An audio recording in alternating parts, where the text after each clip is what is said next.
my dance, make it hurt.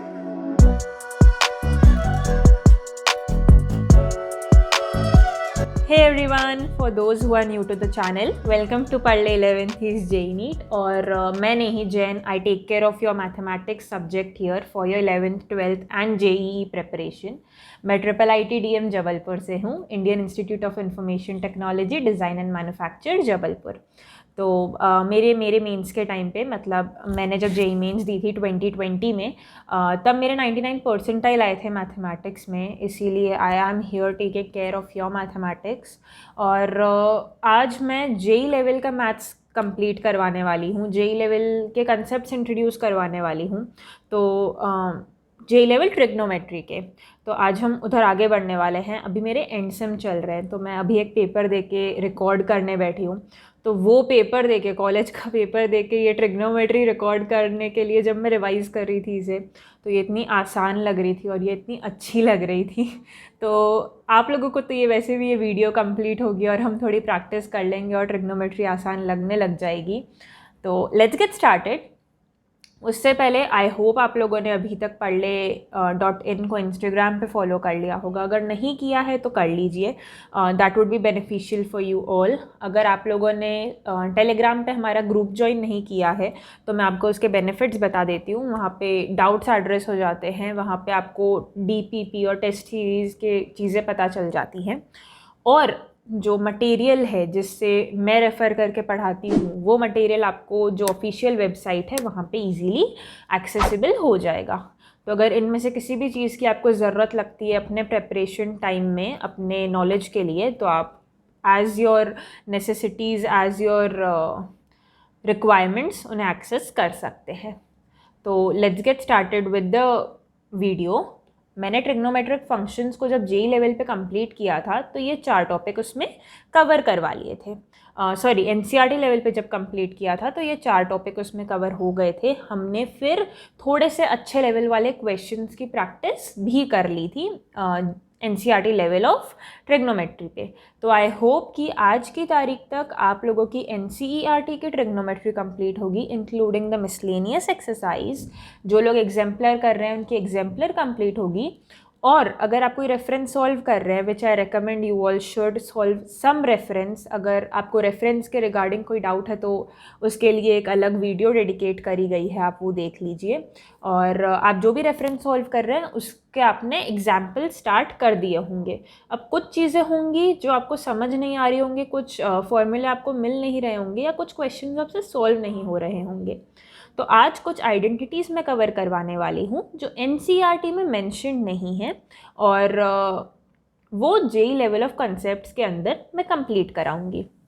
तो आज जो भी मैं आइडेंटिटीज़ बताऊंगी उनसे आई होप आपके वो वाले क्वेश्चंस भी सॉल्व हो जाएंगे. और रही बात किसी डाउट की, तो you are most welcome. So let's get started with the JEE level things. मैंने पिछली वीडियो में बहुत सारा रिवीजन भी करवा दिया था, प्लस प्रैक्टिस भी करवा दी थी. तो अगर आपको ट्रिग्नोमेट्री के शॉर्ट रिवीजन की ज़रूरत है तो आप पिछली वीडियो के स्टार्टिंग के 10 मिनट देख लीजिए आई गेस. और आज मैं सिर्फ JEE level of identities and concepts address करने वाली हूँ. मतलब जेई लेवल क्वेश्चंस की जो प्रोफाइल होती है उन्हें हमें कैसे सॉल्व करना है, उनके लिए क्या हमें कुछ एक्स्ट्रा फॉर्मूले लगेंगे, वो आज मैं कवर करवाने वाली हूँ. तो लेट्स गेट स्टार्टेड. सबसे पहले तो देयर आर 3 फॉर्मूले: sine of A plus B plus C, cos of A plus B plus C and tan of A plus B plus C. अब ये जो 3 फॉर्मूले हैं, हमने इनके जैसे ही कुछ फॉर्मूले देख लिए थे, which were sine of A plus B, या फिर मैं कहूँ sine of X plus Y, cos of X plus Y and tan of X plus Y. ये जो 3 हैं ये तो अभी तक हमें बाय हार्ट हो चुके होंगे, आई एक्सपेक्ट दैट. अब हमें ये ढूंढना है. तो इधर बस हमने 2 एंगल की जगह 3 एंगल कर लिए हैं.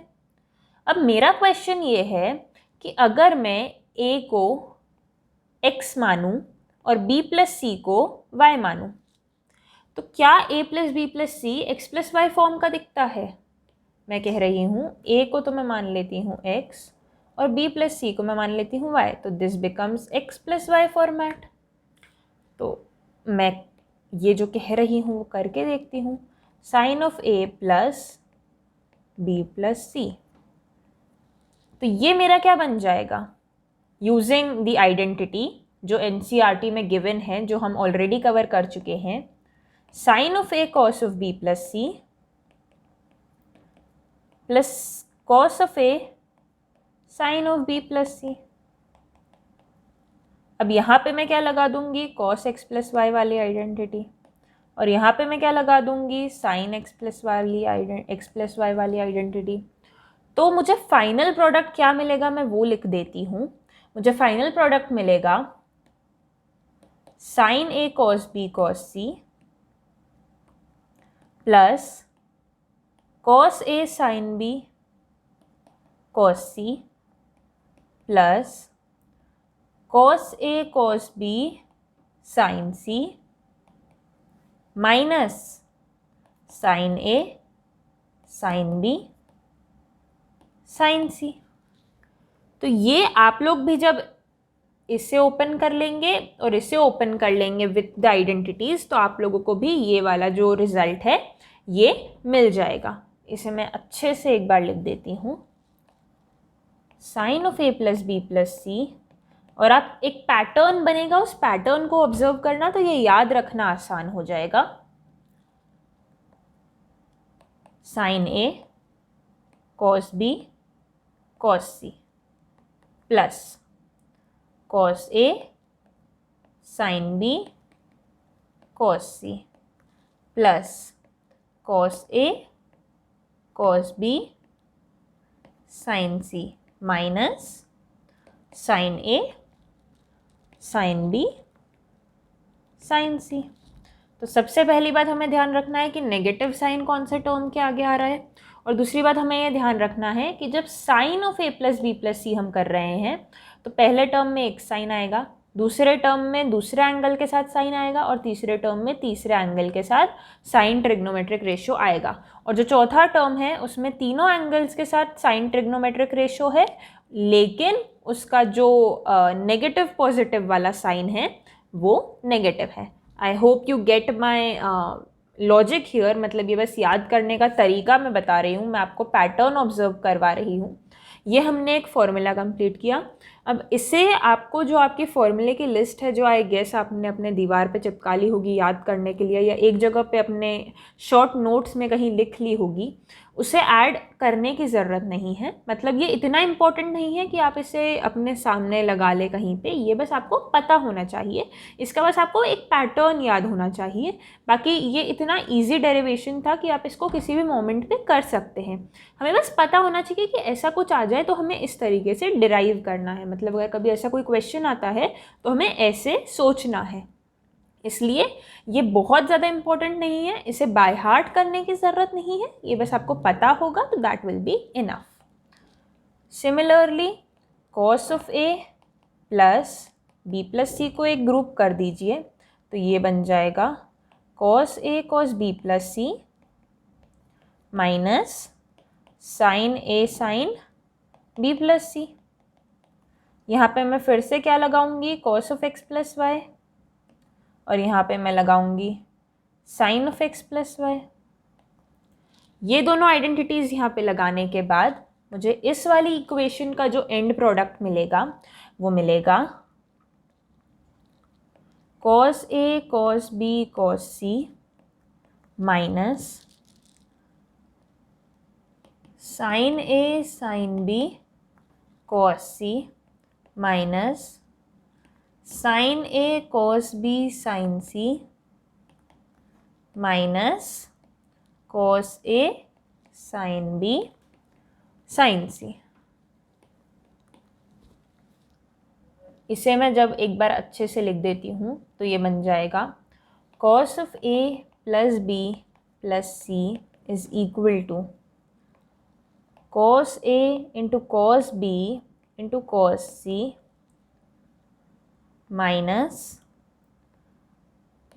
Sign A into sine B into cos C minus sine A into cos B into sine C minus cos A into sine B into sine सी।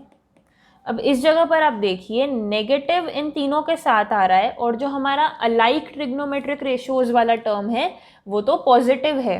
और इधर क्योंकि हम cos of A plus B plus C निकाल रहे हैं इसलिए तीनों angles के साथ कॉस आ रहा है, फिर एक एंगल के साथ कॉस है, फिर दूसरा एंगल के साथ कॉस है और फिर तीसरे एंगल के साथ कॉस है।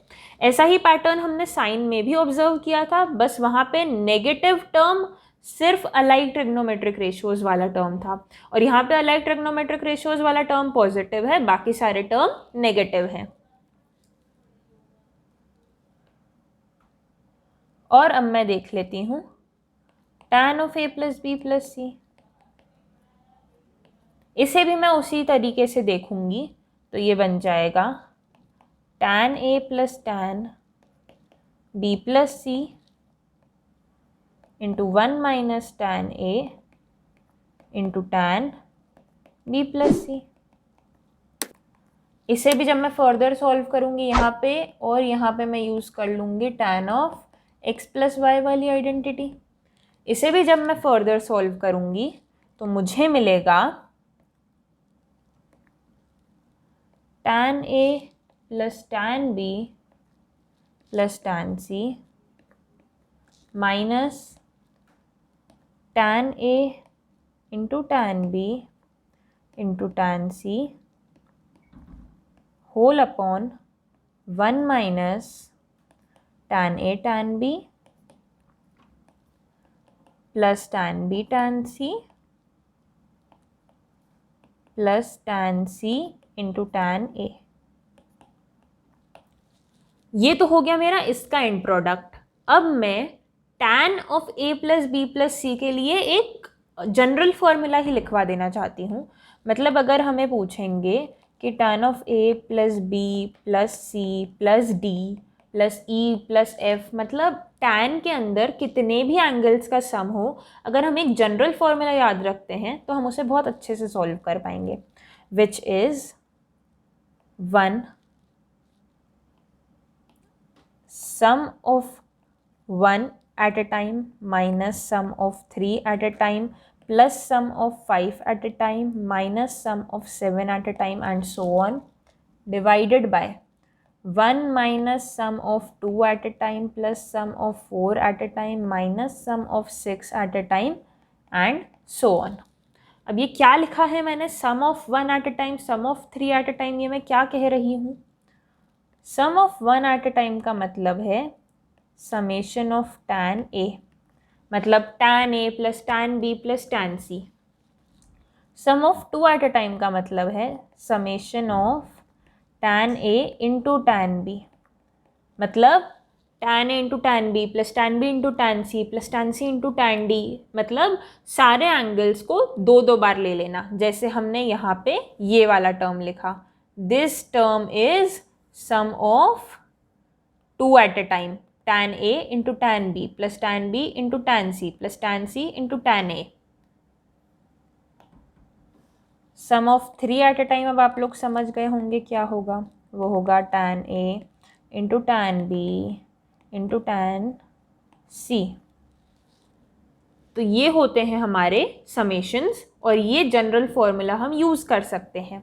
और इसी में अगर अब आप A और B लेकर देखोगे सिर्फ, या फिर सिर्फ A प्लस बी प्लस सी लेके देखोगे तो आपको अपनी पुरानी आइडेंटिटीज़ मिल जाएंगी। जैसे tan of A plus b क्या होगा, S1 माइनस S3, नहीं 3 टर्म्स तो है ही नहीं, तो सिर्फ S1 अपॉन 1 माइनस S2, मतलब summation of 1 at a time.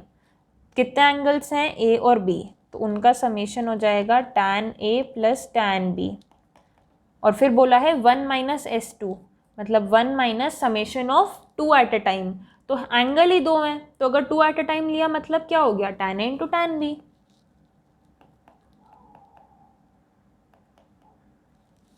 और वहीं अगर मैं tan of A plus B plus C देखूँ तो ये क्या होना चाहिए, ये होना चाहिए summation of one at a time minus summation, 3 angles हैं तो यहाँ अगर 4 एंगल्स होते तो यहाँ पे हम 1 3 1 मतलब ये समेशन ऑफ 0 लिखा है एक तरीके से, 1 3 ये वाला टर्म S2 और S4 तक के टर्म्स को इंक्लूड करते। अगर 5 एंगल्स दिए होते तो हम इन सारी टर्म्स को इंक्लूड करते।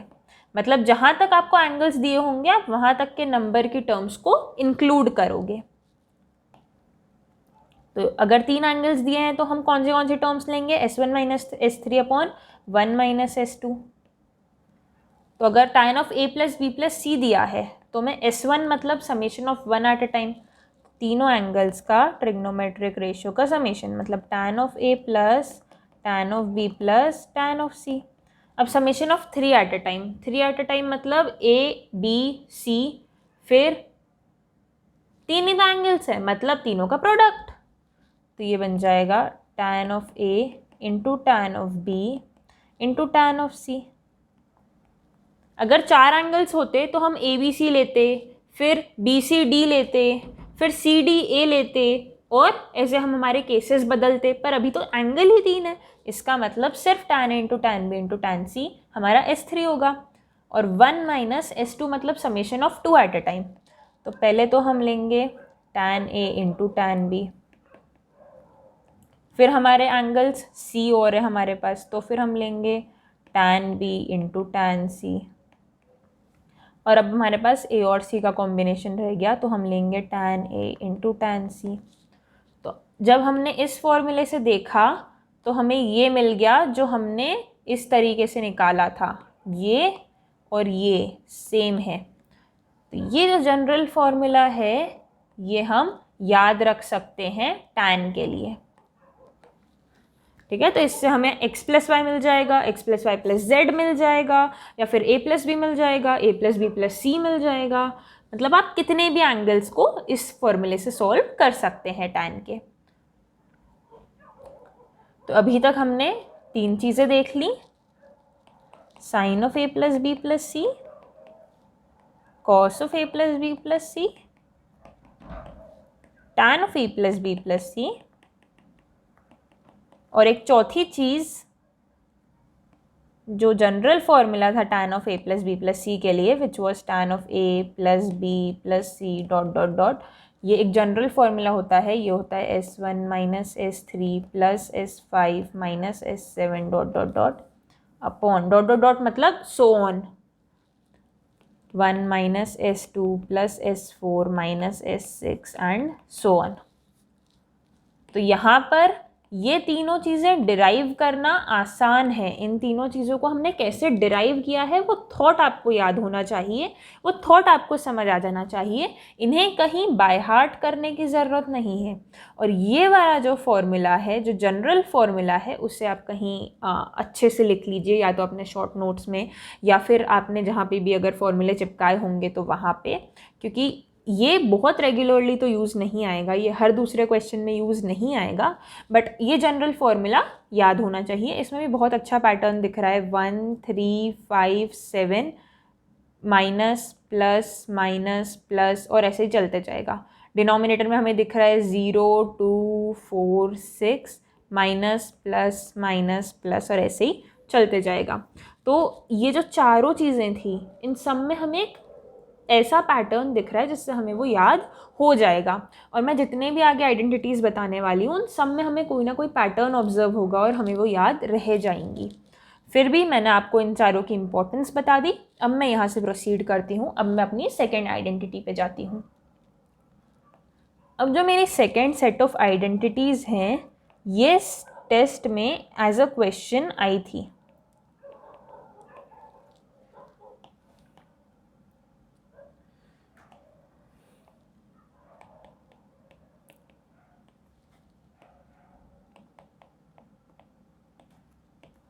तो अगर मुझे अभी, तो मैं इसे एज एन आइडेंटिटी आपको समझा देती हूँ और फिर मैं ये जो आया था और टेस्ट में क्या क्वेश्चन आया था उसके बारे में डिस्कशन कर लूँगी।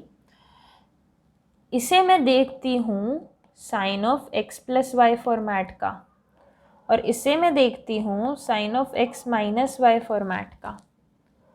या फिर मुझे कहना चाहिए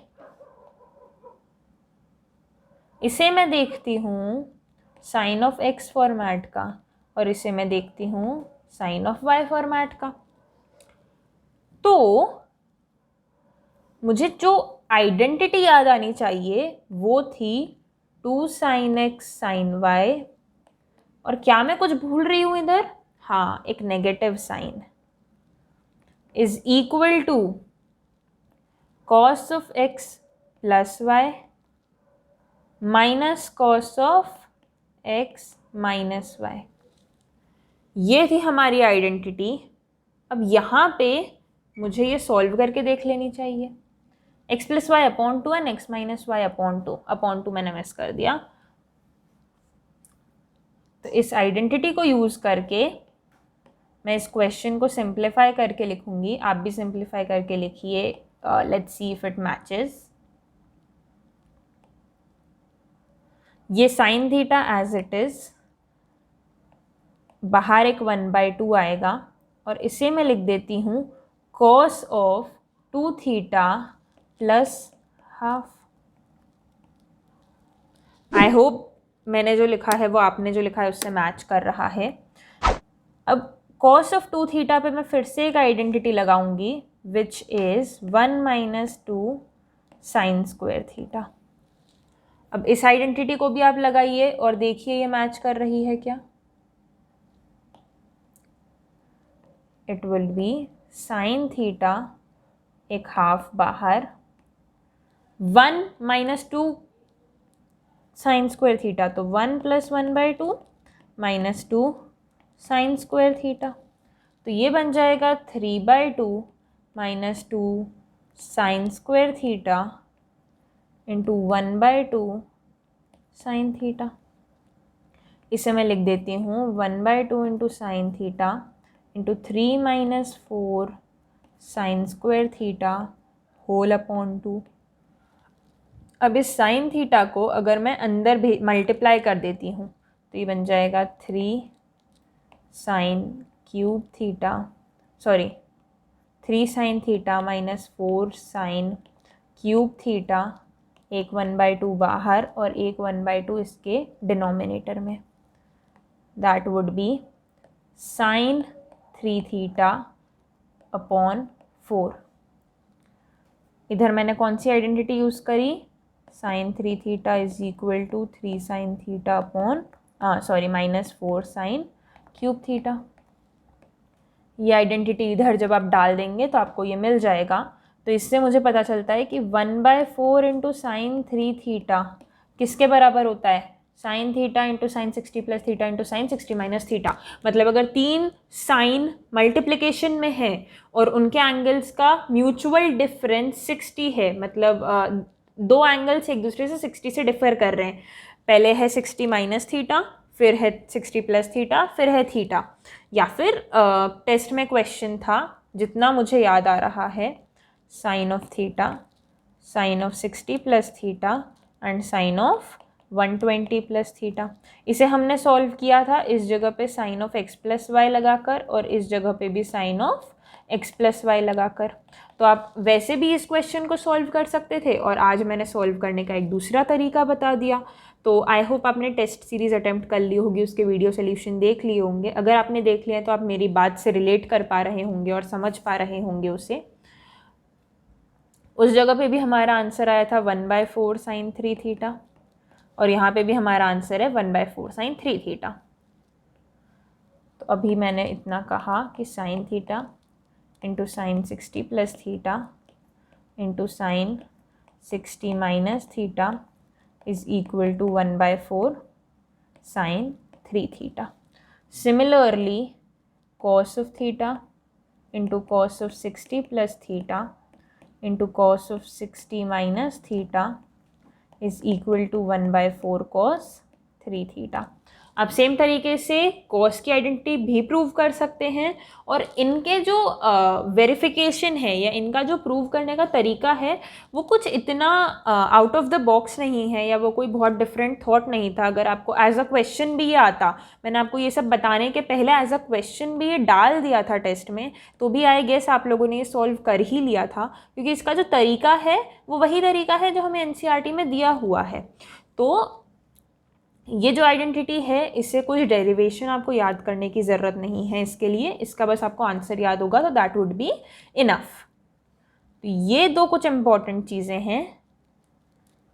जैसे मैंने a प्लस बी प्लस सी पे इतना वेटेज नहीं दिया था, मैंने कहा था कि वो आपको बस पैटर्न याद होना चाहिए या आपको वो तरीका याद होना चाहिए, लेकिन इधर मैं कह रही हूँ कि आप ये दोनों आइडेंटिटीज़ को पेस्ट कर लीजिएगा, ये दोनों आइडेंटिटीज़ को अपने शॉर्ट नोट्स में ऐड कर लीजिएगा या इंपॉर्टेंट फॉर्मूले में ऐड कर लीजिएगा।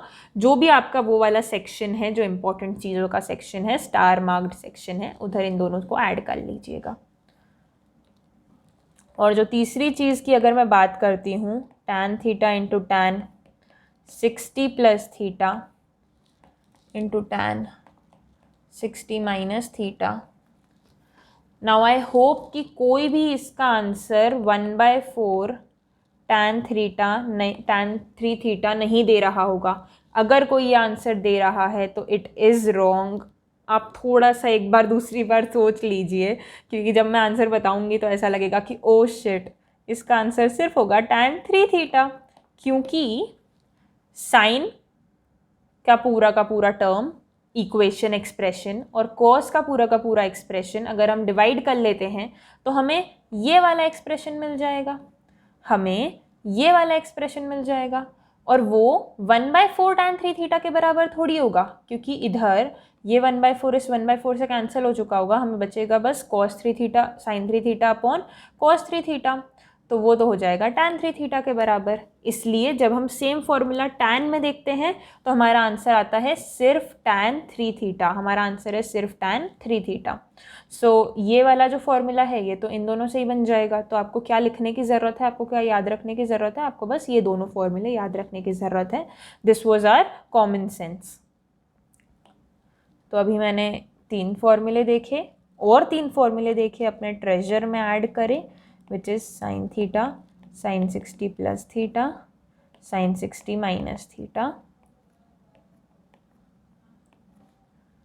cos theta, cos 60 plus theta, and cos 60 minus theta. And a very obvious formula, tan theta, tan 60 plus theta, and tan 60 minus theta. I hope ये तीनों फॉर्मूले आपको क्लियर होंगे एंड आई होप मैं यहाँ से आगे बढ़ सकती हूँ। अब मैं आती हूँ 2 और फॉर्मूले पे, which is modulus of sine a/2 plus cos of a/2 is equal to √1 plus sine a। और इसे मैं दूसरे तरीके से लिख सकती हूँ। मॉड्यूलस बेसिकली क्या था, प्लस माइनस। मॉड्यूलस मतलब एक पॉजिटिव क्वांटिटी, लेकिन जब हम मॉड्यूलस हटाने की बात करते हैं, मतलब अगर हमें किसी का आंसर सिर्फ पॉजिटिव क्वांटिटी देना है तो मैं कह दूंगी मॉड्यूलस ऑफ द आंसर, मतलब ताकि हमेशा आंसर पॉजिटिव ही निकले। पर अगर मुझे आंसर बिना मॉड्यूलस के देना है, मतलब अगर मुझे बोल दिया जाए कि मॉड्यूलस तो हमें समझ नहीं आता, तो मैं आंसर दे दूंगी plus minus of my answer. मतलब अगर मेरा आंसर पॉजिटिव है तो उसे plus of my answer report किया जाए, मतलब पॉजिटिव, और अगर मेरा आंसर नेगेटिव है तो उसे negative of my answer report किया जाए, मतलब नेगेटिव इंटू नेगेटिव पॉजिटिव, तो मेरा आउटपुट हमेशा पॉजिटिव ही निकलेगा।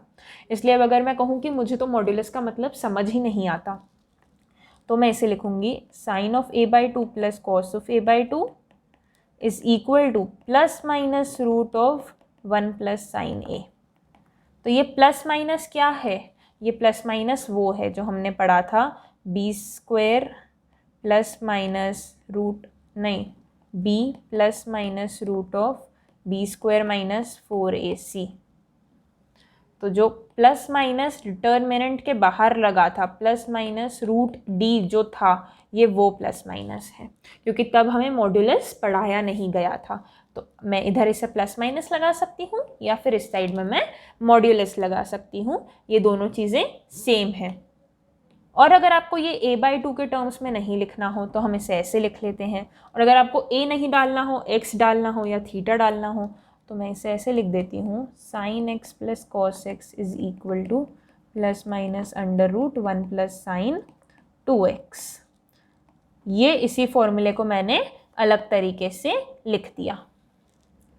तो ये बस एक फॉर्मूला है जिसका डेरिवेशन लीस्ट इम्पॉर्टेंट है। ये फॉर्मूला भी इतना इम्पॉर्टेंट नहीं है कि आप इसे अपने शॉर्ट नोट्स में या स्टार मार्क्ड सेक्शन में लिखें। ये बस आप लोग याद कर लीजिए, एक बार गो थ्रू कर लीजिए, एक बार देख लीजिए।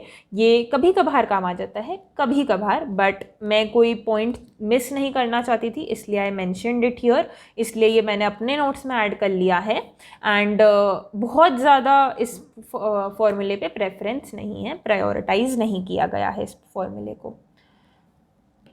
और जैसे मैंने इधर पॉजिटिव साइन के साथ देखा, वैसे ही मैं नेगेटिव वाला भी आप लोगों को बता देती हूँ। और आई गेस काफ़ी लोगों ने गेस कर लिया होगा, it would be 1 minus sine A. और अगर इसे मैं बिना मॉड्यूलस के लिखूँ या फिर ऐसे लिखूँ जैसे हमें मॉड्यूलस समझ ही नहीं आता, तो that would be √1 plus minus √1 minus sine ए।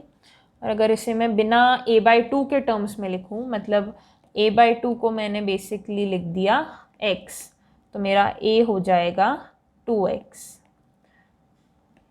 ये मैंने अगर यहाँ पे यूज़ कर लिया तो ये बन जाएगा sin x minus cos x is equal to plus minus √1 minus sine 2x। यहाँ पर भी मैंने यही लिखा था, sin x plus cos x is equal to plus minus √1 plus sine 2x। तो I hope both of these things are clear. ये दोनों फॉर्मूले आपको क्लियर हैं। इन दोनों के डेरिवेशन इम्पॉर्टेंट नहीं है, ट्रस्ट मी। बाकी ये तो आप वेरीफाई खुद ही कर सकते हैं, मतलब अगर आपको बस इसका वैलिडिटी, इसकी ऑथेंटिसिटी देखनी है तो you can verify it by your self, but it is not important. इसे बस आप एक बार समझ लीजिए, एक बार याद रख लीजिए, and that would be enough.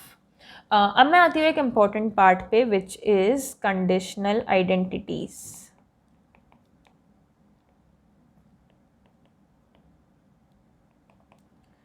अब conditional identities trigonometry का एक important सब पार्ट है, एक important सब टॉपिक है। जब भी मैं conditional identities की बात करती हूँ तो मैं एक ट्रायंगल ABC की बात कर रही हूँ। मतलब मेरे क्वेश्चन में अगर कभी भी दिया है इन अ ट्रायंगल ABC, तो मैं कंडीशनल आइडेंटिटीज यूज कर सकती हूँ। और यही बात बोलने का दूसरा तरीका क्या हो जाता है, a plus B plus C is equal to pi, या फिर a plus B plus C is equal to 180, क्योंकि हमें पता है कि sum of angles of a triangle are 180 degrees. तो अगर इन दोनों में से कोई एक भी चीज़ क्वेश्चन के स्टार्टिंग में बोली हो, मतलब अगर मेरा question goes like in a triangle comma, और फिर मेरा क्वेश्चन स्टार्ट हो रहा है, या फिर उसे लिखा गया है if a plus B plus C is equal to pi, then, अगर ऐसे मेरा क्वेश्चन स्टार्ट हो रहा हो तो मुझे अपनी कंडीशनल आइडेंटिटीज़ यूज़ करना है। ठीक है, तो ये होती है कंडीशनल आइडेंटिटीज़ जब हम एक ट्रायंगल के अंदर बात कर रहे हैं। मतलब आगे हम जो भी डिस्कस करने वाले हैं उसमें एक फैक्ट एस्टैब्लिश्ड है कि a प्लस बी प्लस सी पाई के बराबर होगा। मतलब आगे हम जो भी चीज़ें सॉल्व करेंगे वो एक ट्रायंगल के अंदर सॉल्व हो रही है, दिस इज़ फॉर श्योर। तब कुछ 2-3 कंडीशनल आइडेंटिटीज़ हम साथ में प्रूव कर लेते हैं, मैं आपको वेरीफाई करके बता देती हूँ, फिर आपको कंडीशनल आइडेंटिटीज़ फॉर्म करने का, डेरिवेट करने का, डेरिवेट नहीं कहना चाहिए मुझे, डिराइव करने का तरीका मिल जाएगा, समझ आ जाएगा। और उसके बाद हम 1-2 क्वेश्चंस कर लेंगे और हम हमारे कंडीशनल आइडेंटिटीज़ टॉपिक से कंफर्टेबल हो जाएंगे। ये एक इम्पॉर्टेंट टॉपिक है। तो ये एक इम्पॉर्टेंट टॉपिक है। तो कंडीशनल आइडेंटिटीज़ आपको जहाँ पे भी लिखना हो, जहाँ पे भी अलग से संभालना हो, वो आप ज़रूर कर लीजिएगा। मैं आखिरी में एक लिस्ट भी दे दूँगी सारी इम्पॉर्टेंट कंडीशनल आइडेंटिटीज़ की। So let's get started. A plus B plus C is equal to 180 degrees, ये मुझे पता है। मतलब A plus B is equal to pi minus C या फिर 180 माइनस सी, ये बात भी मुझे समझ आती है। अब अगर मैं दोनों साइड tan ले लेती हूँ, जो मैं बिल्कुल ले सकती हूँ, अगर एंगल्स इक्वल हैं तो इन दोनों एंगल्स का टेंजेंट भी इक्वल होगा। अगर मैंने ये कर लिया और फिर मैंने अपना tan of x plus y का फॉर्मूला लगा दिया, तो मुझे मिल जाएगा tan a plus tan b whole upon 1 minus tan a tan b is equal to tan pi minus tan c into upon 1 minus tan pi into tan c। अब tan pi कितना होता है, tan ऑफ 180 डिग्री कितना होता है, sine of 180 degree अगर 0 होता है तो tan ऑफ 180 डिग्री भी 0 होता है। तो tan पाई मेरा हो जाएगा 0। tan पाई को 0 पुट करने पे मुझे मिलेगा tan of a plus tan of b upon 1 minus tan a tan b is equal to 0 minus tan c upon 1 minus 0। मतलब tan of a plus tan of b upon 1 minus tan a tan b is equal to tan c minus of tan c। ठीक है, यहाँ तक का बात हमको clear हो गई, यहाँ तक की बात हमको समझ आ गई। अब अगर मैं इसे उस तरफ मल्टीप्लाई करती हूँ, मतलब मैं लिखती हूँ tan a plus tan b is equal to negative of tan c into 1 minus tan a tan b। तो ये क्या बन जाएगा, tan a plus tan b is equal to tan a tan b tan c minus tan c। मतलब tan a plus tan b plus tan c is equal to tan a into tan b into tan c।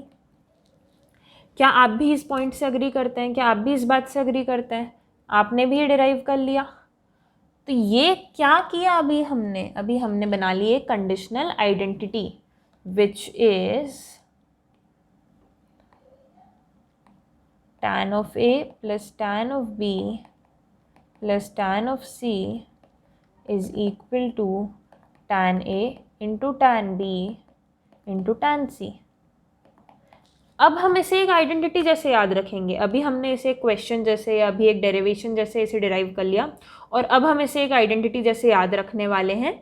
और ये identity कब valid है, जब a plus B plus c 180 degree दिया हो, या फिर a plus B plus c एक ट्रायंगल के 3 एंगल्स हों, तब हमारी आइडेंटिटी वैलिड होगी, तब हमारी आइडेंटिटी होल्ड करेगी। अब अगर इस आइडेंटिटी को मैं डिवाइड कर देती हूँ tan a tan b tan c से, तो क्या बन जाएगा, tan a plus tan b plus tan c upon tan a tan b tan c is equal to 1। ये आप लोगों को भी मिला। मतलब cot a cot b plus cot b cot c plus cot c cot a is equal to 1। ये हमने हमारी दूसरी कंडीशनल आइडेंटिटी बना ली। ये हमें मिल गई दूसरी कंडीशनल आइडेंटिटी। मतलब cot of a into cot of b plus cot of b into cot of c plus cot of c into cot of a is equal to 1। ये है हमारी दूसरी कंडीशनल आइडेंटिटी। तो हमारी पहली आइडेंटिटी थी ये, हमारी दूसरी आइडेंटिटी है ये। मतलब जब भी ए बी सी एक एंगल, एक ट्रायंगल के 3 एंगल्स हैं, तो ये 2 आइडेंटिटीज वैलिड रहेगी। और अब हम इन्हें फॉर्मूले जैसे यूज़ करेंगे आज के बाद से। फिर से मैं और 2 प्रूव करने के लिए सेम मेथड यूज़ करूँगी। पर अब मैं क्या करूँगी, अब मैं डिवाइड बाय 2 कर दूँगी। अब फिर से मैं tan लूँगी।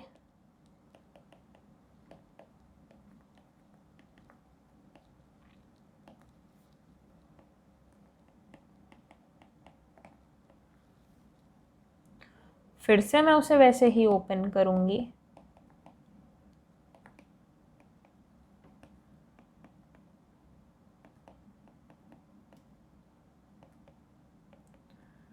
इस बार मैं tan ऑफ π/2 माइनस c/2 वाले टर्म को ओपन करने की बजाय लिख दूंगी cot ऑफ c/2। और cot ऑफ c/2 को मैं क्या लिखूंगी,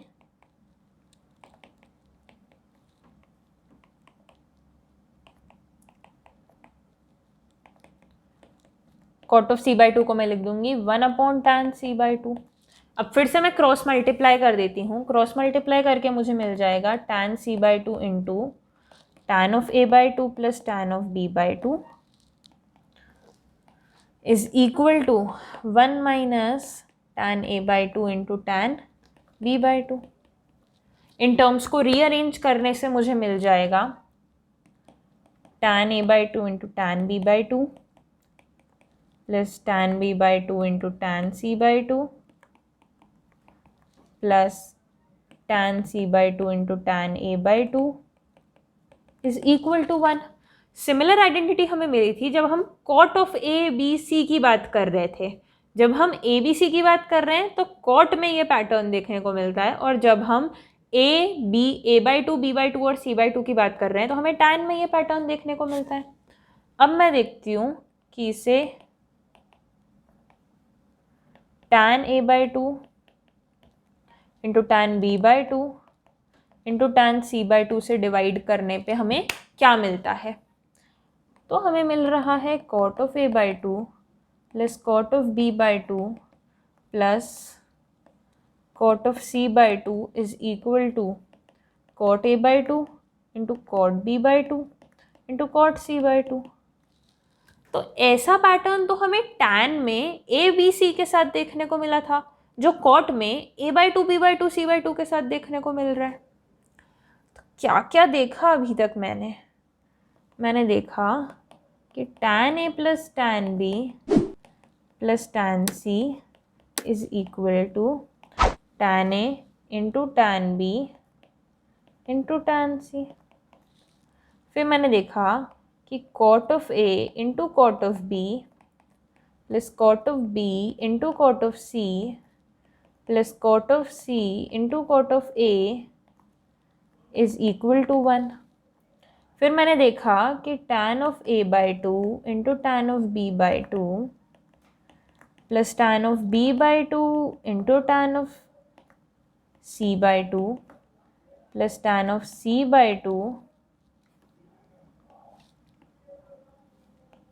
plus tan of c/2 into tan of a/2 कितना था हमारा 1।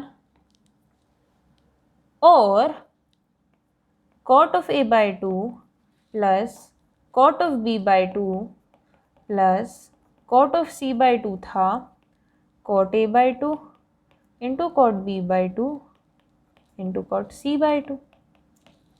तो ये कुछ एक जैसे पैटर्न देखने को मिल रहे हैं, इस वजह से हमें ये चारों आइडेंटिटी इजीली याद हो जाएंगी।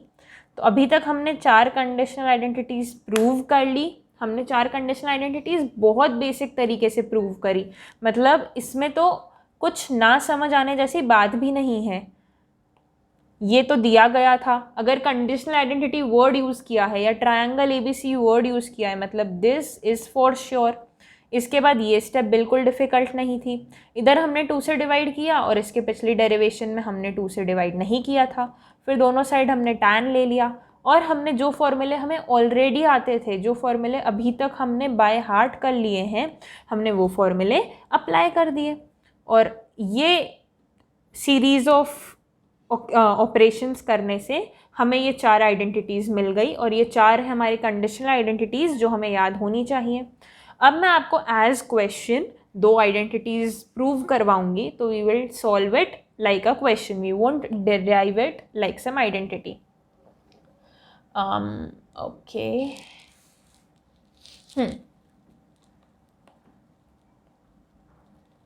In a triangle ABC,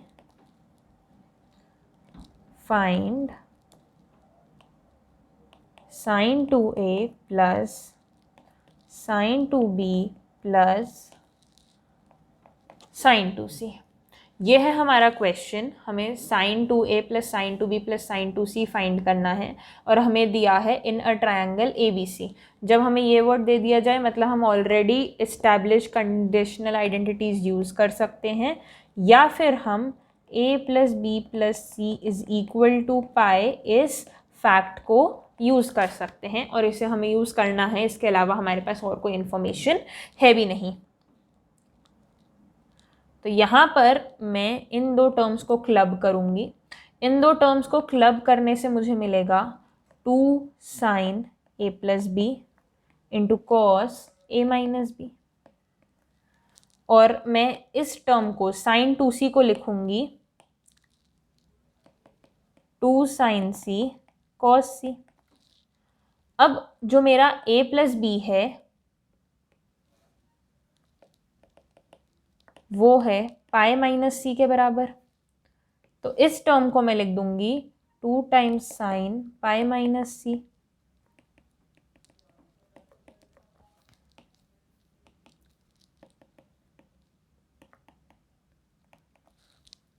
अब साइन ऑफ पाई माइनस सी कितना होता है? साइन ऑफ पाई माइनस सी। अब तक ये कन्वर्जन बहुत इजीली आ जाना चाहिए। ये होता है 2 साइन सी के बराबर, 2 sine C into cos of A minus B plus 2 sine C into cos C. यहाँ पे मैं 2 साइन सी को कॉमन लेना चाहूँगी, मुझे मिलेगा cos of A minus B plus cos C. अब इस जगह पर मैं कॉस ऑफ सी को लिख दूंगी cos of pi minus A plus B, मतलब cos of pi minus A plus B. अब cos of pi minus A plus B कितना होता है? ये तो हो जाता है minus cos A plus B, और इस जगह पे हमारा लिखा हुआ है cos of A minus B.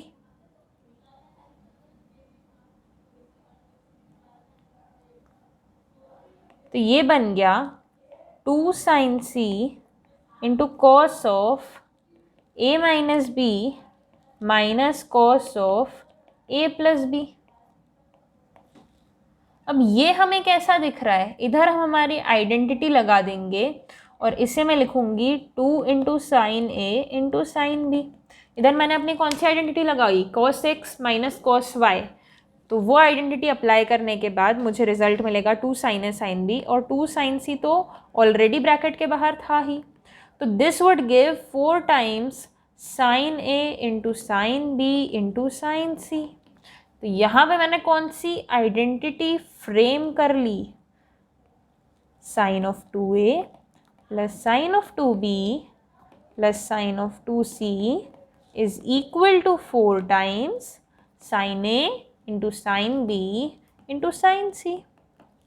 ये हो गई हमारी 5th conditional identity. I hope आपने ये एज अ क्वेश्चन वेरीफाई कर ली हो, and this is an important identity. तो इसे जब एज अ क्वेश्चन सॉल्व कर लिया हो उसके बाद अपनी लिस्ट में ऐड कर देना। I will move on to the next question. If a plus b plus c is equal to pi comma find sine 2a plus sine 2b minus sine 2c। अब हमें ये फाइंड करना है। तो फिर से मैं सेम लॉजिक यूज़ करने वाली हूँ. आई will move a little bit faster this time. I hope आप लोग भी मेरे साथ सॉल्व कर रहे हो, मेरी स्पीड मैच करिए और हम लोग साथ में सॉल्व करके इसे चेक करेंगे. अगर आपको बीच में कहीं रुकवाना हो तो पॉज कर दीजिएगा. Sine of 2a plus sine of 2b को मैं लिख दूंगी 2 times sine a plus b into cos a minus b. और 2 साइन सी साइन 2c को मैं लिख दूंगी 2 साइन c कॉस c. अब sine of a plus b को मैं लिख दूंगी sine of pi minus c, और sine of pi minus c को मैं लिख दूंगी साइन c. तो ये बन जाएगा 2 sine c cos of a minus b minus 2 sine c cos c. अब 2 साइन c को मैं कॉमन निकाल लूंगी.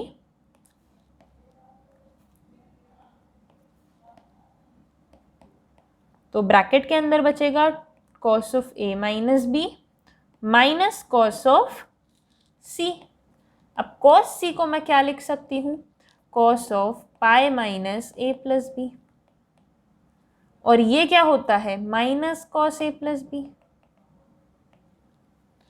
अब एक माइनस बाहर ऑलरेडी है, एक माइनस इधर हमें cos of pi minus theta करने से मिला.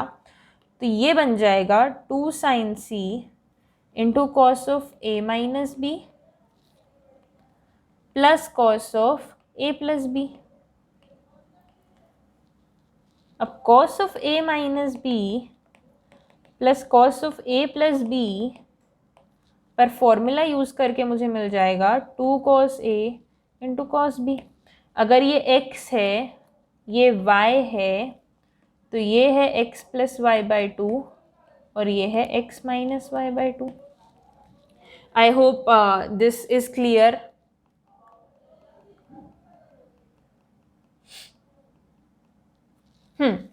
तो ये वाला फॉर्मूला मैंने इधर यूज़ किया और मुझे मिल गया 4 times cos a cos b sine c.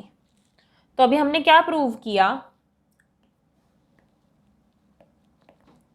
कि sine 2a plus sine 2b plus sine minus sine 2c, plus तो हमने पिछले क्वेश्चन में ही प्रूव कर लिया था, माइनस साइन 2c इधर क्या अलग था, बस ये minus, is equal to 4 times, 4 तो पिछले क्वेश्चन के जैसा ही है. अब पिछले क्वेश्चन में कॉस a कॉस b की जगह साइन a साइन b था, मतलब इधर कॉस आना अलग बात है, और जो चौथा टर्म है वो तो साइन c ही है. इसका मतलब मैंने क्या समझा कि नेगेटिव जिस एंगल के साइन के साथ है, नेगेटिव जिस भी एंगल के साथ है वो एंगल साइन में आता है, बाकी दोनों एंगल कॉस में आते हैं. ये मेरा तरीका है इस आइडेंटिटी को याद रखने का. आई होप आप लोगों ने ये आइडेंटिटी अपने तरीके से याद कर ली होगी या इसका पैटर्न समझ लिया होगा. ये एक इम्पॉर्टेंट आइडेंटिटी है, तो जिस भी तरीके से याद करो, जैसे भी याद करो, याद कर लेना. तो ये मेरी हो गई 6 कंडीशनल आइडेंटिटीज़ कवर. अब मैं एक क्वेश्चन कराना चाहूँगी जहाँ पर हम देखते हैं कि हमें कौन सी कंडीशनल आइडेंटिटी यूज़ आएगी. The question is if a plus b plus c is equal to 180 degrees. ये आपका साइन है कि हमें कंडीशनल आइडेंटिटीज़ याद करना चालू कर देना चाहिए. ये जहाँ भी लिखा हो ये आपका साइन है कि आपको कंडीशनल आइडेंटिटीज़ याद करना, खोजना चालू कर देना चाहिए. ठीक है, अब पूछा क्या है हमसे पूछा है then find the value of cos a upon sine b sine c plus cos b upon sine a sine c plus cos c upon sine a into sine b. ये जो एक एक्सप्रेशन दिया है थोड़ा सा कॉम्प्लिकेटेड सा, उसको हमें सॉल्व करना है और हमें इसका वैल्यू आंसर बताना है. मतलब इट इज़ अ वैल्यू, जो आंसर है वो एक वैल्यू है. तो इसे हम ऐसे कैसे सॉल्व करें, कौन सी कंडीशनल आइडेंटिटी यूज़ करने का सोचें कि हमें एक न्यूमेरिकल आंसर मिल जाए। तो ठीक है, मैं स्टार्ट करती हूँ। सबसे पहले हमें क्या दिख रहा है, A B C A B C A B C, ये 3 एंगल है, सेम पैटर्न है, cos upon sine into sign.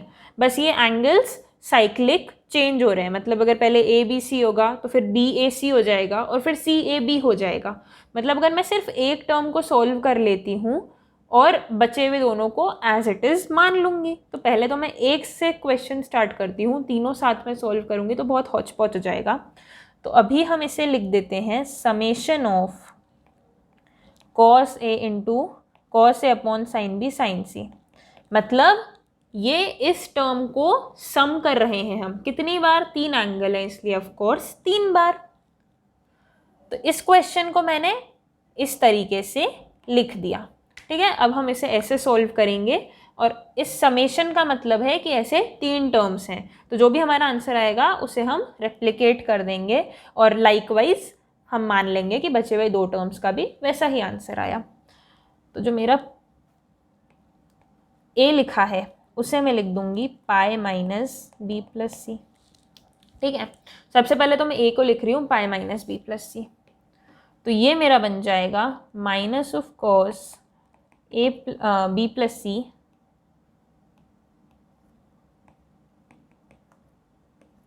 Upon sine B into sine C, summation, क्योंकि ऐसे 3 टर्म्स हैं।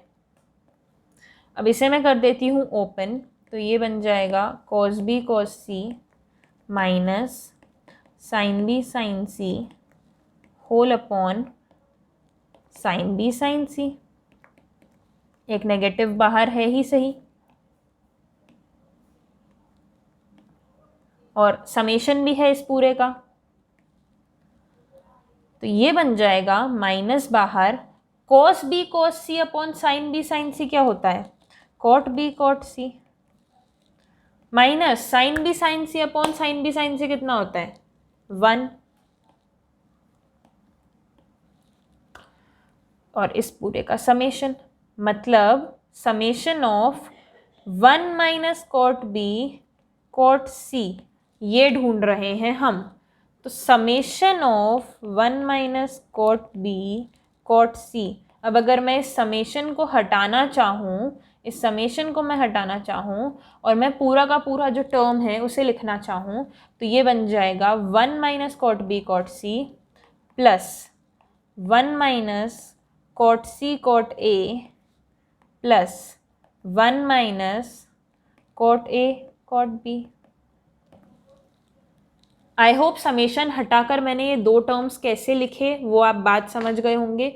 ये 2 टर्म्स वो टर्म्स हैं जो हमने डायरेक्टली सॉल्व नहीं किए, बस जो भी मेरा इसका आंसर आया सिमिलरली इन दोनों के आंसर्स भी लिख दिए। तो ये है मेरा फर्स्ट टर्म का आंसर, ये है मेरा सेकंड टर्म का आंसर और ये है मेरे थर्ड टर्म का आंसर। ठीक है, तो ये साथ में मिला के बन जाता है 3 minus cot A cot B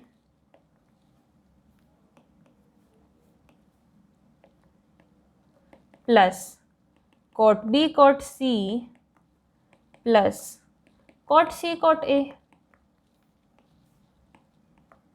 अब इधर आई मेरी कंडीशनल आइडेंटिटीज काम में, इस पूरे को मैं लिख दूंगी 1, ये थी हमारी सेकेंड आइडेंटिटी, इस पूरे को मैं लिख दूंगी 1, तो मेरा आंसर आ गया 3 minus 1 which is 2। So 2 is my answer. अगर ये MCQ क्वेश्चन होता या इंटीजर टाइप क्वेश्चन होता तो 2 मेरा आंसर आ जाता, और ये एक अच्छा क्वेश्चन था। सबसे पहले हमने हमारी हौच पौच कम करी, हमने कॉम्प्लेक्सिटी कम करी, ऐसे इसको सॉल्व किया, एक टर्म को सॉल्व कर लिया, सिमिलरली या लाइकवाइज बचे हुए दोनों टर्म्स के डायरेक्टली आंसर्स लिख दिए, और फिर इधर हमारी कंडीशनल आइडेंटिटी अप्लाई हुई और हमारा आंसर आ गया, न्यूमेरिकल आंसर आ गया 2। कंडीशनल आइडेंटिटीज़ पे और भी क्वेश्चन में प्रैक्टिस करा दूंगी नेक्स्ट क्लास, जो प्योरली प्रैक्टिस के लिए मैं डेडिकेट करूंगी। तब तक अब हम आगे बढ़ते हैं और हमारी दूसरी चीज़ें प्रैक्टिस करते हैं। ठीक है, तो अभी आई हैव 3 मोर फॉर्मूले लेफ्ट। अब मेरा पहला फॉर्मूला है कॉस ऑफ थीटा into cos of 2 theta into cos of 2 square theta into cos of 2 cube theta, ऐसे चलते जाएगा कॉस ऑफ 2 की पावर n इंटू थीटा तक। ठीक है, अब ऐसे पैटर्न की अगर मुझे कोई एक्सप्रेशन दिख रहा हो, अभी तो अगर आपने सीक्वेंस एंड सीरीज़ नहीं पढ़ा है, बट अगर आपने सीक्वेंस एंड सीरीज़ पढ़ा हो तो आपको समझ आ जाएगा कि ये जो एंगल्स हैं थीटा, फिर 2 थीटा, फिर 2 इंटू 2 थीटा, फिर 2 इंटू 2 स्क्वायर थीटा, फिर 2 into 2 to the power n-1 theta, मतलब theta 2 theta 2 square theta 2 cube theta dot dot dot 2 to the power n theta. ये जो एंगल्स हैं ये हमारे जीपी में, मतलब ज्योमेट्रिक प्रोग्रेशन में। ठीक है, अगर हमने जैसे सिर्फ एपी पढ़ी थी लास्ट ईयर, वैसे ही 2 और सीक्वेंस एंड सीरीज होती हैं, which is geometric progression and harmonic progression. तो ये जो मेरे एंगल्स हैं ये मेरे एंगल्स जीपी में है। ठीक है, ये बस एक एक्स्ट्रा नॉलेज है अभी के हिसाब से, इसके आंसर से कोई लेना देना नहीं है। मैं इसका आंसर बता देती हूँ। इसका आंसर है साइन ऑफ 2 की पावर n थीटा अपॉन 2 की पावर n साइन थीटा। तो अगर आपको ऐसा कुछ भी पैटर्न दिखता है, कहीं पे भी ऐसी आपको कोई आइडेंटिटी दिख रही है जिसमें कॉस के जो एंगल्स हैं वो जीपी में है, मतलब जैसे हम एपी कैसे देखते थे कि एक कॉमन डिफरेंस है जो हर टर्म में ऐड होते जाता है, पहले ए रहता है, फिर a प्लस डी हो जाता है, फिर a प्लस 2d हो जाता है। वैसे ही हम जीपी कैसे देखते हैं, एक कॉमन मल्टीपल है जो हर टर्म में मल्टीप्लाई हो रहा है, मतलब पहले a है, फिर a इंटू आर हो गया, फिर a इंटू आर स्क्वायर हो गया, फिर a इंटू आर क्यूब हो गया। ये होती है हमारी जीपी। तो यहाँ पे मेरे जो एंगल्स हैं वो किस पैटर्न में दिख रहे हैं, वो एक जीपी में दिख रहे हैं। तो जब भी ऐसा आपको पैटर्न दिखे तो सीधे सीधे उस बड़े से कॉम्प्लेक्स से टर्म को इस छोटे टर्म से रिप्लेस कर देना। क्या है हमारा छोटा term? Sine of 2 to the power n into theta, मतलब जो आखिरी वाला टर्म था उसका जो एंगल था 2 की पावर n इंटू थीटा, उसका हमको लिखना है साइन, और फिर 2 की power n into sine theta. ये हमारा छोटा सा टर्म है जो इतने बड़े से एक्सप्रेशन को कॉम्पनसेट कर देता है।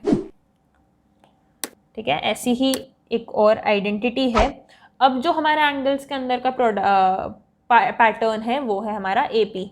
यहाँ पे मैं सिर्फ एक्स्ट्रा नॉलेज के लिए लिख देती हूँ, ये एंगल्स जीपी में है, और अभी जो मैं अगली आइडेंटिटी बताने वाली हूँ वो एंगल्स एपी में होंगे। यहाँ पे सिमिलरली साइन के लिए कोई आइडेंटिटी नहीं है, मतलब अगर हमको दिया हो sign theta into sign 2 theta into sign 2 square theta, तो ऐसी कोई आइडेंटिटी नहीं होती है। तो उसे आप अपने मन से कोई आइडेंटिटी बना के मत सॉल्व कर लीजिएगा क्वेश्चन। पर यहाँ पे sine of alpha plus sine of alpha plus beta plus sine of alpha plus 2 beta dot dot dot sine of alpha plus n-1 beta. अगर ऐसा टर्म दिया हो, अगर ऐसा एक्सप्रेशन दिया हो, मतलब एंगल्स इन एपी दिए हों, अरिथमेटिक प्रोग्रेशन तो आप लोगों को दिख ही रही होगी। यहाँ पे अल्फ़ा और बीटा दोनों वेरिएबल्स हैं, मतलब अल्फ़ा को आप मान लीजिए a और बीटा को आप मान लीजिए d। तो ये है हमारा a, ये है हमारा d। तो हमारा लास्ट टर्म क्या होता था? a plus n-1 into D. यहाँ पर क्या लिखा है? Alpha plus n-1 into beta. तो अगर हम ऐसे इसे इंटरप्रेट करते हैं तो इधर हमारे एंगल्स एपी में हैं, और इसका जो आंसर होगा वो होता है n/2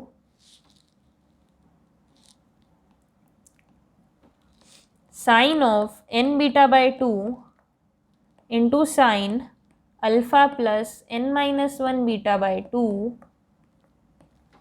whole upon sine beta by 2।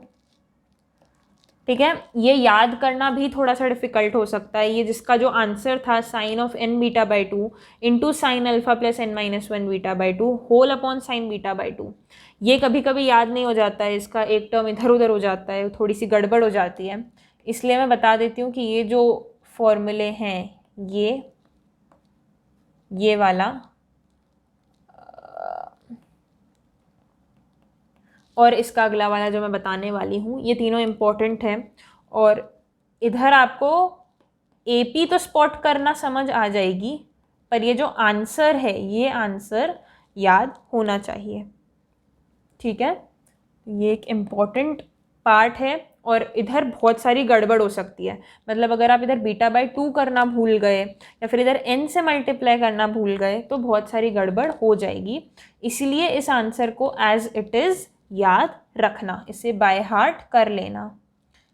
तो ये एक इतनी इम्पॉर्टेंट आइडेंटिटी है कि इसे आप बाय हार्ट कर लें, ठीक है। फिर अब सिमिलरली अगर मेरा केस होता है कॉस का, मतलब कॉस अल्फ़ा प्लस बीटा से लेके cos of alpha plus n-1 beta तक, तो इसका मुझे जो आंसर मिलेगा, अब वो थोड़ा सा देखने में अजीब लगेगा।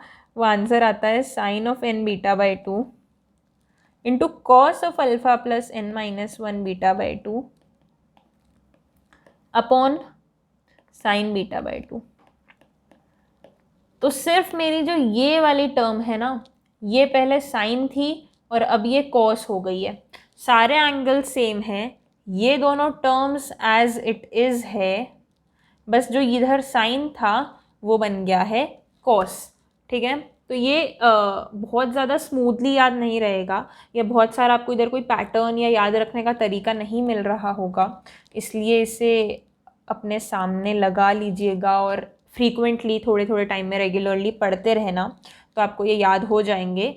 और ये तीनों फॉर्मूले याद करना ज़रूरी हैं। इन तीनों फॉर्मूले पे डायरेक्ट क्वेश्चन आता है, ठीक है। बस ये पैटर्न स्पॉट करो, ये पैटर्न ऑब्जर्व करो और फॉर्मूला लगा दो, आंसर आपको कहीं ना कहीं किसी ऑप्शन में मिल जाएगा।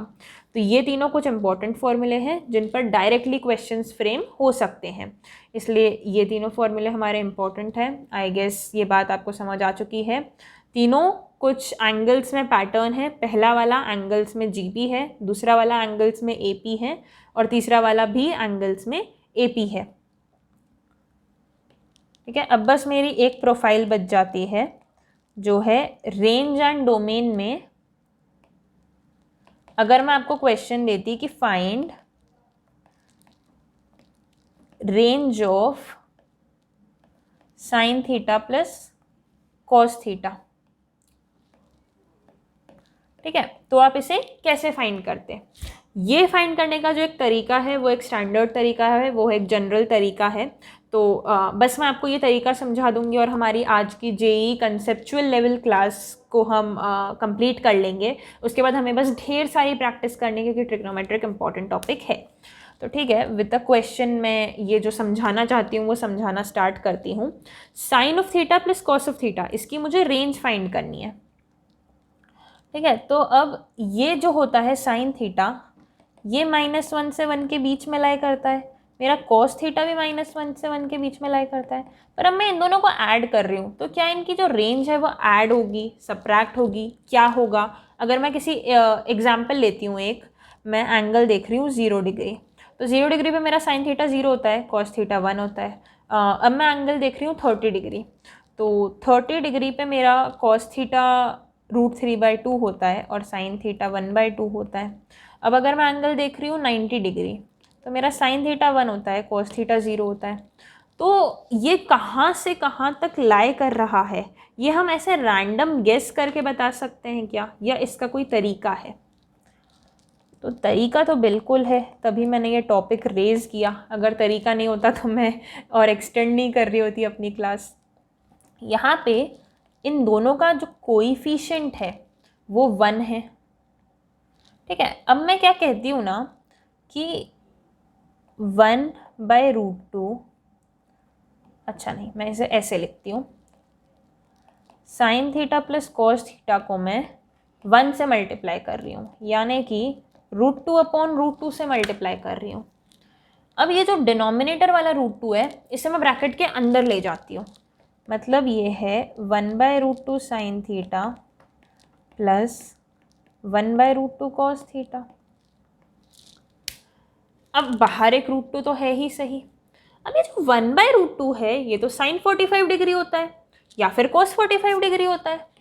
तो इस 1/√2 को अगर मैं लिख दूँ कॉस ऑफ 45 डिग्री और इस 1/√2 को अगर मैं लिख दूँ साइन ऑफ 145 डिग्री, 145 नहीं सॉरी 45, अगर मैंने 145 बोल दिया हो तो सॉरी।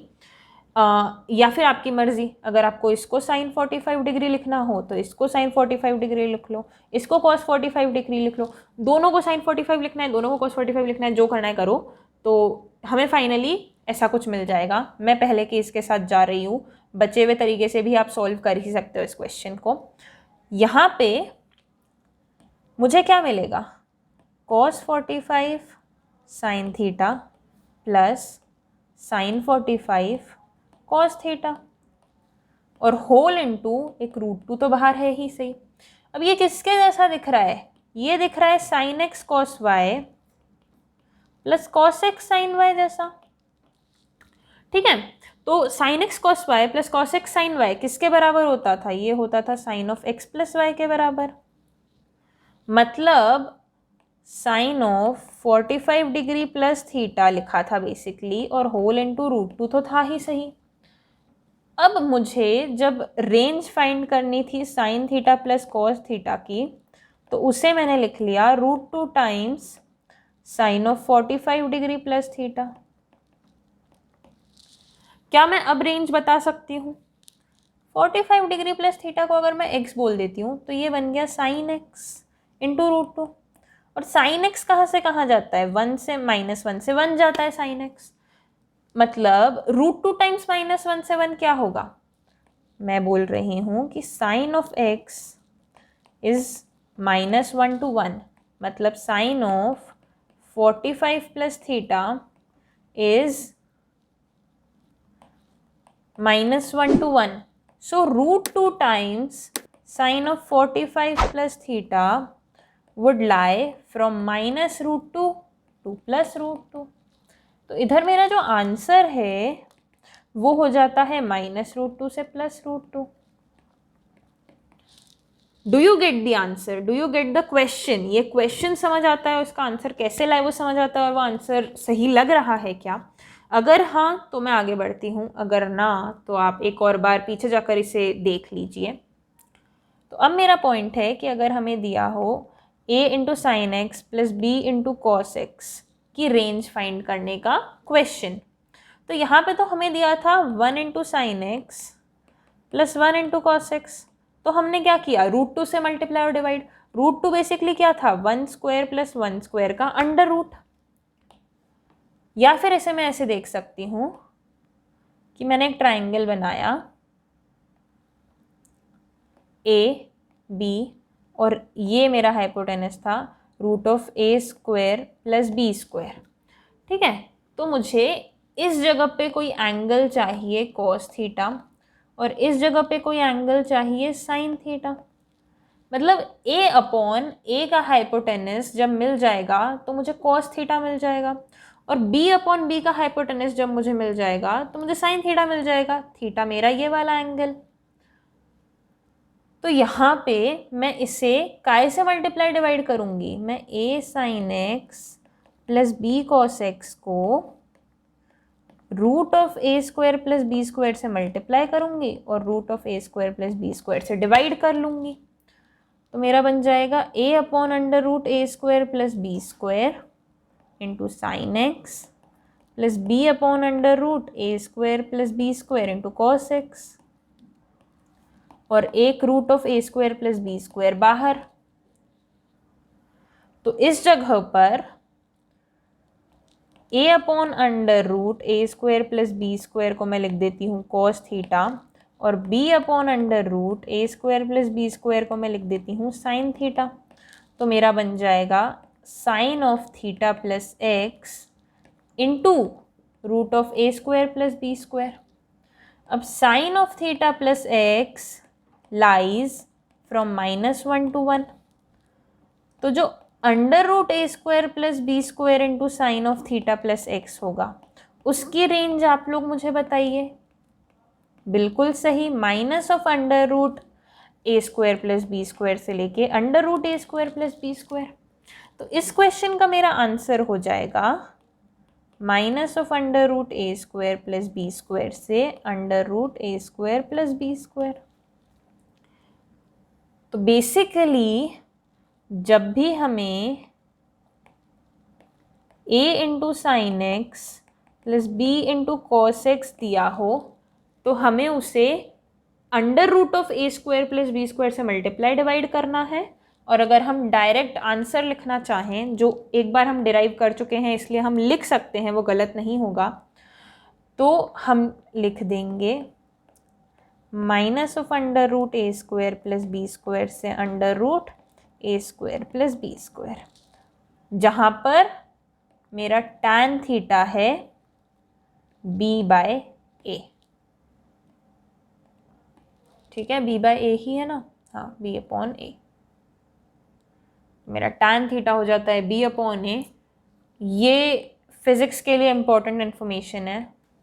ये जो पार्ट है ये रक्षित ने आई गेस अपनी क्लास में मेंशन किया होगा। मतलब ये जो रेड सर्कल के अंदर पार्ट है tan theta is equal to b by A, ये बिल्कुल भी मैथ्स के लिए इंपॉर्टेंट इन्फॉर्मेशन नहीं है, ये बस मैंने मेंशन कर दी क्योंकि अपन ने ये पार्ट इधर ऑब्जर्व किया था।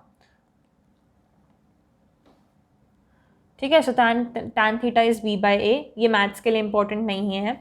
विच पार्ट इज इंपॉर्टेंट इज कि range of this expression is this part is important. इसे बिल्कुल याद कर लीजिए, इसे बिल्कुल अच्छे से लिख लीजिए। ठीक है, तो आज हमने सबसे पहले 3 आइडेंटिटीज़ देखी, उसके बाद और 3 आइडेंटिटीज़ देखी। पहले हमने a प्लस बी प्लस सी देखा, उसके बाद हमने sign theta into sine 60 plus theta into sine 60 minus theta देखा। उसके बाद हमने 2 आइडेंटिटीज़ देखी, modulus of sign a by 2 plus cos a by 2 और modulus of sign a by 2 minus cos a by 2।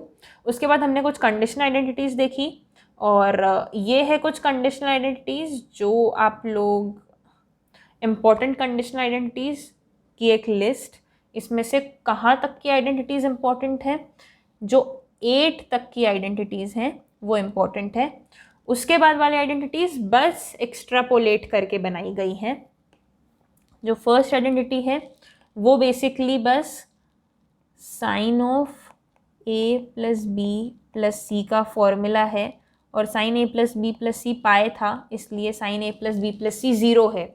तो sine A plus B plus C 0 कर लीजिए, और हमने जो sine A plus B plus C का formula, आज सबसे पहला फॉर्मूला जो डिराइव किया था उसे रख दीजिए, तो आपको फर्स्ट डिग्री जो फर्स्ट आइडेंटिटी जो है वो मिल जाएगी।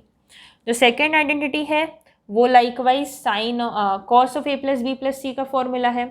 Cos of A plus B plus C कितना होता है,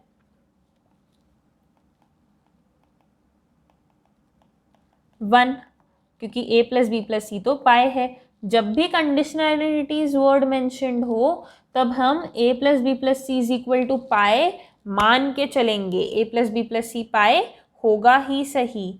ठीक है, तो ये हो गई हमारी second identity prove. First done, second done. जो थर्ड वाली है ये हमने साथ मिलके डिराइव करी थी। फोर्थ वाली, थर्ड वाली को जब tan a tan b tan c से डिवाइड कर लिया तो फोर्थ मिल गई। जो फिफ्थ वाली है वो भी हमने साथ में डिराइव करी थी। सिक्स्थ वाली फिफ्थ वाली से ही मिल गई थी, थर्ड से फोर्थ मिल गई, फिफ्थ से सिक्स्थ मिल गई। क्या करने पे, डिवाइड करने पे। फिर सेवेंथ वाली हमने एज अ क्वेश्चन डिराइव कर ली थी, एट्थ वाली हमने एज अ क्वेश्चन डिराइव कर ली थी। जो नाइन्थ वाली आइडेंटिटी है वो क्या है, सेवेंथ वाली आइडेंटिटी ही लिखी गई है। ए को हमने लिख दिया a बाई 2, बी को हमने लिख दिया b बाई 2 और c को हमने लिख दिया c बाई 2। तो हमें नाइन्थ आइडेंटिटी मिल गई। लाइकवाइज 8 से हमको 10th आइडेंटिटी मिल गई। a को a बाई 2, b को b बाई 2 और c को c बाई 2। जो 11th है, 12th है, 13th है और 14th है वो भी आप लोग बहुत इजीली डिराइव कर लेंगे। वो ना बहुत ज़्यादा इम्पॉर्टेंट है और वेरीफाई तो वो ऑफ कोर्स हो ही जाएगी। कहाँ तक की आइडेंटिटीज़ इम्पॉर्टेंट है, तो वो हैं 8th तक की। तो जो मेरी 8th तक की, मैं कब से कोशिश कर रही हूँ एक अच्छा कर्ली ब्रैकेट बनाने का।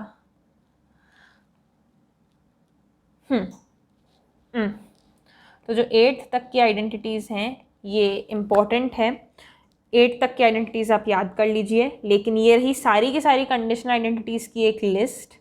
तो मैंने कंडीशनल आइडेंटिटीज़ कंप्लीट करने के बाद 3 और आइडेंटिटीज़ देखी थी जिनमें मेरे एंगल्स सर्टेन पैटर्न फॉलो कर रहे थे, या तो AP या फिर GP। और वो सब होने के बाद मैंने रेंज और डोमेन का एक स्पेसिफिक टाइप का क्वेश्चन, जो A into sine X plus B into cos x type का क्वेश्चन होता है, उसे सॉल्व करने का आपको तरीका बता दिया था, या फिर ये समझिए उसका तो मैंने आंसर ही बता दिया था। उसकी रेंज होती है -√a² प्लस b² से लेके √a² प्लस b²।